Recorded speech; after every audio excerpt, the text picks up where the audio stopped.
पूजा वो विधि है जिसके द्वारा हम अपनी ऊर्जा को एकत्रित कर ब्रह्मांड की महाऊर्जा से जोड़ते हैं।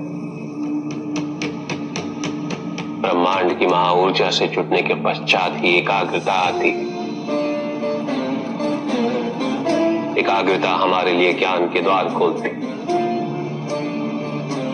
ज्ञान हमें शरीर और भौतिक संसार की निरर्थकता समझाती, हमें व्यष्टि से समष्टि की ओर ले जाता। हमारा मन स्वार्थ, क्रोध, काम और अन्य कामनाओं से उठकर हमें वास्तविकता के समीप ले जाता,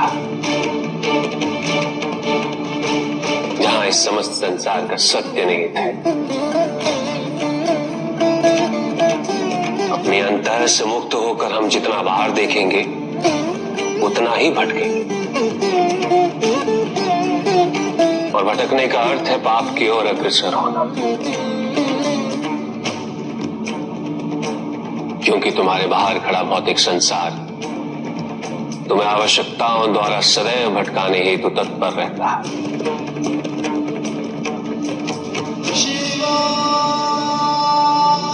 वो तुम्हारे सामने आवश्यकताएं पैदा करता चला जाएगा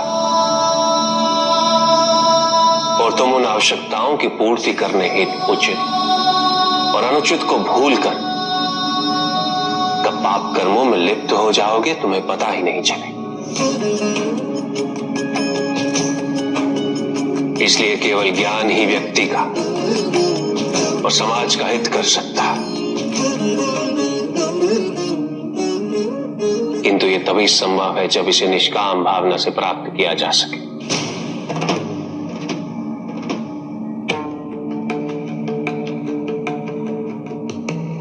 जब तक संसार में स्वार्थ हेतु पूजा होती रही, इस संसार से कष्ट दूर होना संभव नहीं।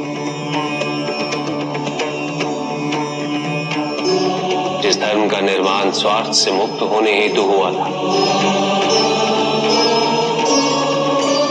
सब उसी धर्म को स्वार्थ पूर्ति का साधन समझने लगे।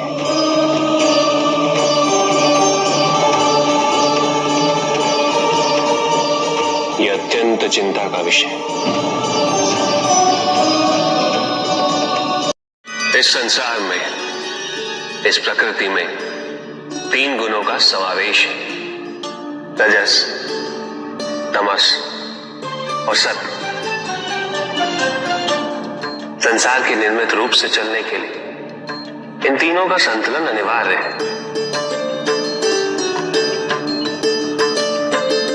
ये मेरा त्रिशूल इन तीनों गुणों का प्रतीक है। किंतु पिताजी, राजस, तमस, सत्व गुण कैसे होते हैं? क्या होते हैं?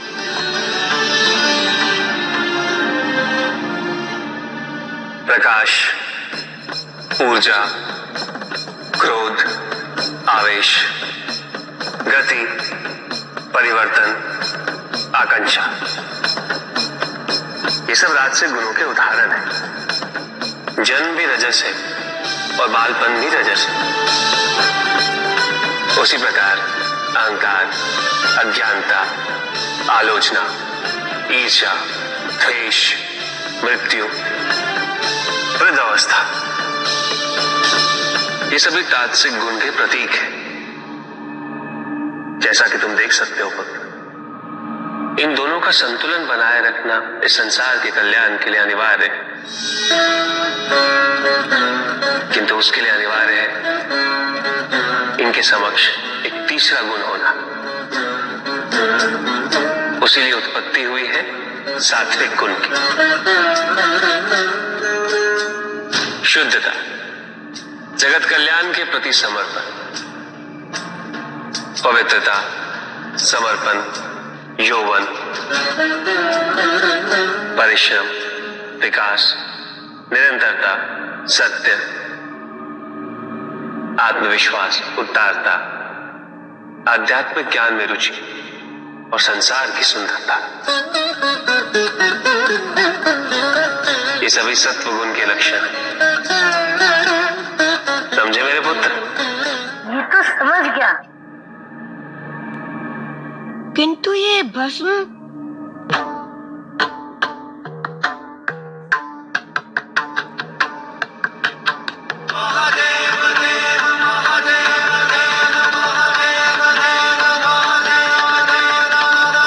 मृत्यु के पश्चात देह जलाने से सब कुछ नष्ट नहीं होता, भस्म रह जाती और यही बनती है प्रतीक हमारी आत्मा की, जो अनश्वर है, शाश्वत है। समझ में आया पुत्र? समझ तो रहा हूँ। समय के साथ सब कुछ परिवर्तित हो रहा, क्योंकि हमारी चेतना निरंतर विकसित होती है। नए दृष्टिकोण उत्पन्न होते, नए प्रश्न उठते, नई समस्याएं उत्पन्न हो रही।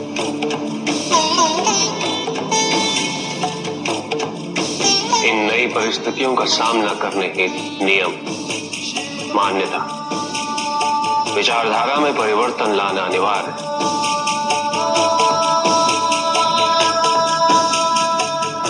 ताकि नए समाज को इसे अपनाने में कठिनाई न हो। किंतु ध्यान रहे, उन सिद्धांत,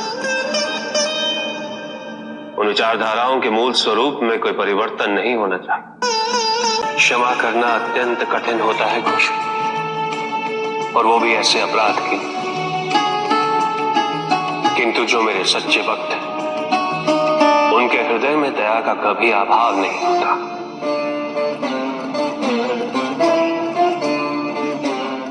क्योंकि उन्हें सदैव ये विश्वास होता कि मैं कभी उनके साथ अन्याय नहीं होने दूंगा।